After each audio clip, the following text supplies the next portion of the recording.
Hello, my name is Tyler, but most of you know me as Chris. I'm a 10th grade student at Fisher Island School, and as part of our world literature class with Miss Hall, we are reading The Kite Runner by Cal Husseini. This book focuses on a young boy from Afghanistan named Amir on his quest for redemption, taking him through some of the Middle East and the United States. Our class has also been studying real immigration and refugee experiences, a few from the Where We Come From series from NPR, and some online TED Talks. In this podcast, Ms. Hall and I speak with Pilar Muguruza, a Fisher Island resident.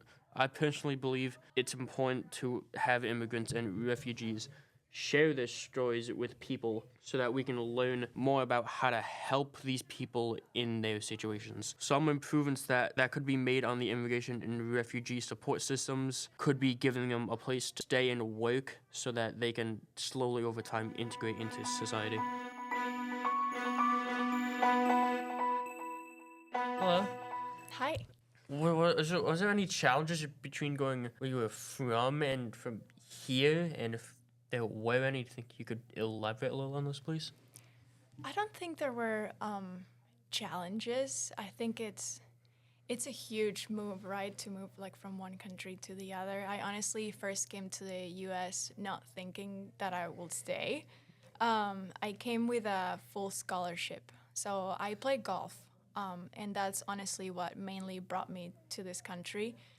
Because I went to college and, the full scholarship and all of that stuff, playing golf in the golf team. And then I graduated and then I decided to stay. I met Zach, which is now my husband.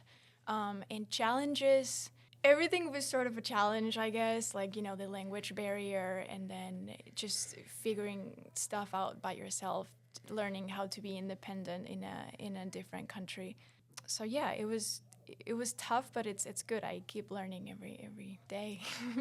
When coming to America, do you think you could list some of the best moments you had when coming here for the first time? Yeah, I think for the first time when I came with my parents, it was a great experience because they dropped me off in my dorm, and we did the dorm decoration shopping, and we got to experience like the new school, the campus together, and that was very nice. And then I think getting married was probably another one. Getting married here, and it just happened so fast. And I think Christmas, it's very different here because because here it's winter, obviously, but at home Christmas is during summer. So it makes it a lot more special, all the traditions and the family. And oh, I'm from Argentina. We speak Spanish down there. I'm from a town called Mar del Plata, which is right next to the ocean. It's on the east coast. Yeah, it's nice. And where did you go to college? I went to Old Dominion University, ODU, and that's in Virginia, in Norfolk. So, that sounds very wonderful. Did you have a form of a culture before coming here? Yes, I think that's very different too. I think people at home, maybe I'm biased because I'm from there, but we're a lot more warmer. I'm not, like, that's not anything against Americans, obviously, but it's different how, it was hard for me at first to, like, get to know an American because they have their walls up a lot, it feels like, and it's hard to get to know them deeper. And like Argentinians, we just jump right in. And it's like, it's like I just met you, but I've known you from my whole life. So I think that's like one of the main cultural differences. And then we're always late for everything. That's another one. We just assume that people are going to be late, and we're just late. We're slow. We move slow. We talk slow. And yeah, it's just, we're very laid back. And everyone here seems to be always on go, and at home is the opposite. Mm-hmm. It seems relaxed, which sounds nice, actually. Yeah, no, but don't get me wrong. I mean, people at home do get stressed and do struggle, and work is always in your mind. But I think it's how we deal with it that it's the difference. We're able to completely disconnect when we're home and just jump into, okay, what are we eating? Who's coming over? Like growing up, I always had my parents' friends over for dinner every day of the week if we could. It was, I don't know, it's super, super different. Uh, the, No, it's nice. It's a good ritual type of thing. yeah. What made you decide to come out here on Fishers? Good question. I was playing golf in college, and I was looking for internships, for summer internships, and Fishers came along my screen on my laptop, and I happened to have a friend that also did an internship here during one summer, and he absolutely loved it. So I applied, I emailed Dan, and I emailed him in May, I think it was. It was super late. I mean, the season already started. And he said, listen, I'm so sorry, like, I have no more space. Like, I'm fully staffed, but I will see what I can do for you. And he brought me in as the bev card girl. And that was awesome. That was new. I've never done it before. It was my first job ever. And so, yeah, that's how I came my first summer. Then I returned for my second and third season as an intern. Then I moved to the pro shop, so I was working in the pro shop. And then I think I stayed because of Zach. Yeah, I met Zach, my husband now. And then, yeah, then they hired me full time. Now I'm in the accounting office. So, yeah, it's been a whole full circle moment with me here. So is that what's pushing you to go for your master's in accounting? Is that what? Yeah, so I'm very impulsive.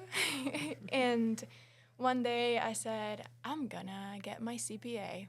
I'm gonna be a public accountant. And, you know, I paid for the training, web, and all of that, like the full package. And then I started studying. I was 2 weeks into deeply studying. And I found out that I need to get a license to be able to sit the exams. And when I looked at the requirements, I did not have enough accounting credits. So, yeah, I have to go back to school, get those credits. And it's so many credits that I need that I might as well just get a master's. So we're doing that first, and then I'll get my CPA. But it's good because, you know, it pushed me to really decide if I want this. Because now if I want my CPA, I have to do a lot more to get it. So I think it's good. It's pushing me. How do you feel about Fishers? Oh. Yeah.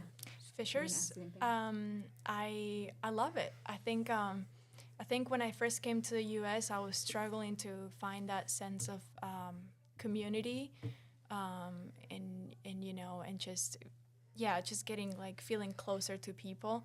And I think moving to Fishers definitely helped because I was like, okay, like I can't have that here. Like this is a great community. People are always willing to help you. So far, every single interaction that I had with Islanders has been amazing. They were always very, very kind, and they're always like, "Oh my God, you live here now?" So yeah, it's been good. I love it here. It's good. Feels like home. How do you think life would have turned out if you didn't come here? I think if I didn't get that first internship that they gave me at the club, I think I would be home, honestly. Because, I mean, bottom line, I'm here because I met Zach, my husband. Like, he's the one that kind of, like, first put that picture in my head, you know? Like, what if I stay here? What if I'm with him? And, like, all of that. So I think if I didn't come to Fishers, I would definitely be home.